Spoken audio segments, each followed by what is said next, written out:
Bonjour, Nathalie Guidelstic avec vous en ce mercredi. Et aujourd'hui, je suis toute excitée, j'aime la combinaison du soleil et de la lune.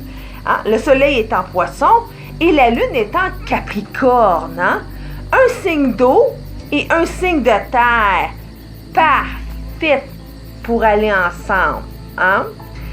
Parce que le poisson, c'est tout ce qui est rêve. Lui, il va avoir plein de rêves. Mais c'est bien beau avoir des rêves. Mais si on ne prend pas le temps de travailler pour les matérialiser, ces rêves-là, ils vont rester dans notre subconscient, dans notre inconscient.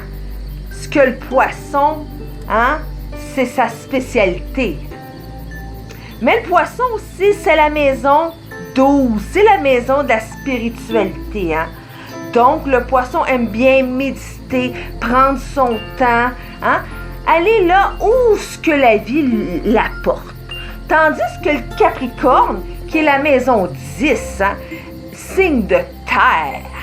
Un signe de terre, on le sait, ça matérialise les choses. Ça aime ça quand c'est concret, quand c'est pratique. Donc, les rêves du poisson, il est là, puis il le regarde, puis il fait « Qu'est-ce que tu fais?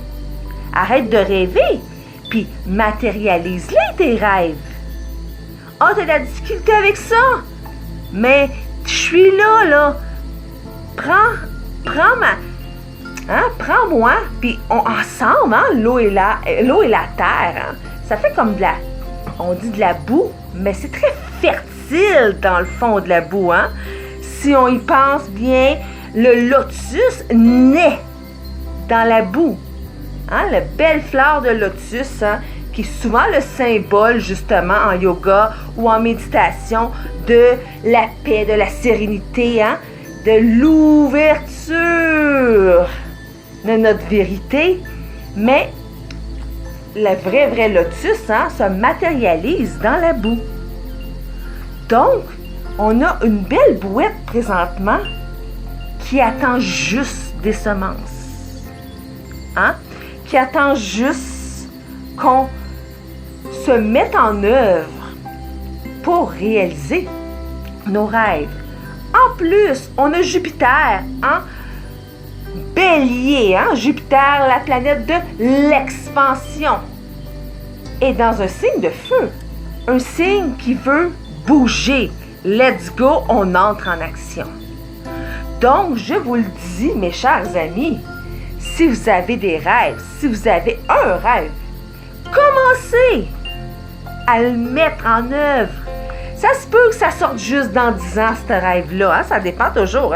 Il y en a qui ont des gros rêves, il y en a qui ont des plus petits rêves. Mais, empêchez-vous pas de rêver grand. Parce que ça l'existe. Vous le savez. Il y en a plein de personnes, il y en a plein d'exemples qu'on pourrait donner, qu'on dit « My God, ils sont donc bien chanceux. » Non. Si vous saviez tout le travail qu'ils ont fait en arrière pour arriver où ils en sont maintenant, le travail du Capricorne est très important. Et là, c'est la Lune qui est en Capricorne, c'est nos émotions. Parce que nos émotions, on est prêts à matérialiser ce qu'on veut. Donc, c'est pour ça que je suis toute excitée aujourd'hui, parce que, en tout cas, moi, quand la Lune est en Capricorne, j'ai le goût de travailler. J'ai le goût de travailler sur mes rêves. Tout le temps. Moi, une fille qui a beaucoup d'eau dans sa carte du ciel, que je me dis, pour les autres, c'est si facile que ça pour moi, de travailler sur mes rêves. Je ne dis pas de réaliser complètement mes rêves, mais de travailler sur eux. Parce qu'il ne faut jamais oublier, on travaille avec l'univers. Ceux qui chialent et qui disent « l'univers, il ne m'apporte jamais rien ». C'est pas tout à fait comme ça que ça fonctionne. C'est plutôt un partenariat avec l'univers. Il faut démontrer notre vouloir. Il faut démontrer qu'on veut vraiment ce rêve-là. Et tranquillement, l'univers va nous mettre des petites pistes. Des petits indices. Hein? Que ça soit quand on lit un livre ou quelqu'un qui va nous dire quelque chose, qui va nous inspirer. Ah, j'avais pas pensé à ça comme ça. Souvent, quand on rêve, qu'on veut réaliser nos rêves, hein, il faut justement aller vers l'autre. Parce que l'autre a souvent la réponse de qu'est-ce qu'on n'a pas comme réponse. Hein?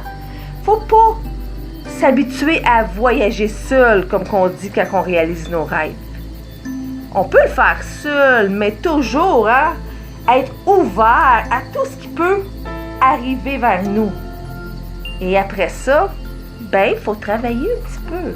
Oui, il faut mettre nos mains dans la terre, il faut creuser. Hein? Et après ça, hop, on plante notre graine et tranquillement, la plante. Puis là, si on ne l'arrose pas la plante hein, avec de l'eau, qu'est-ce qui se passe? Mais la plante va mourir. Donc, hein, vous voyez, l'eau et la terre, comment ils peuvent faire grandir les choses. Mais c'est la même chose pour nos rêves.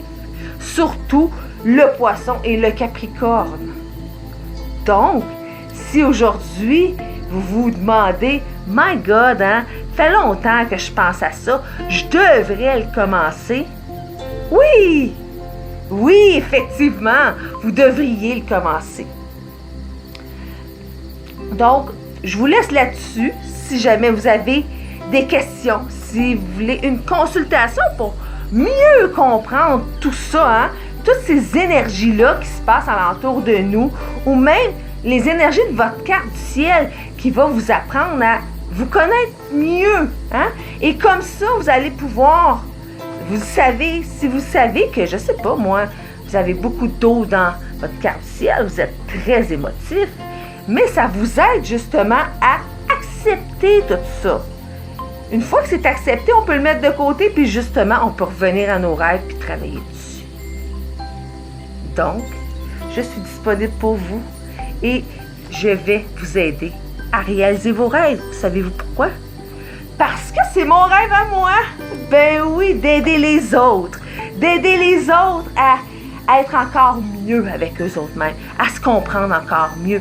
Parce que pour moi, quand on se comprend mieux, nous-mêmes, on comprend l'autre beaucoup mieux et on est beaucoup plus compatissant, on est beaucoup plus patient avec l'autre.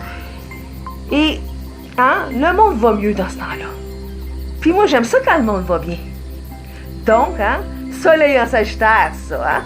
Donc, si vous avez des questions, n'hésitez pas, ça va me faire un plaisir de vous répondre.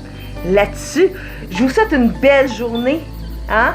Profitez-en. Même si c'est juste de penser à vos rêves, puis comment ça pourrait se faire. Si vous parlez à plusieurs personnes, la plupart des gens vont vous dire « Ah, mon rêve, ça a pris une dizaine d'années à se réaliser. Ah, mon rêve, ça a pris même 30 ans à se réaliser. » Hein? Souvent, on pense qu'on est les seuls. « Ah, moi, je suis pas comme eux autres. Ça se passera pas. » Mais on ne voit pas le travail qui s'est fait en arrière de ça. Donc, plantez votre graine dans la boue et vous allez voir, il y a un beau lotus, si vous en prenez soin, qui va sortir de ça avec sa belle lumière pour la montrer aux autres. Je vous souhaite une bonne journée. À demain!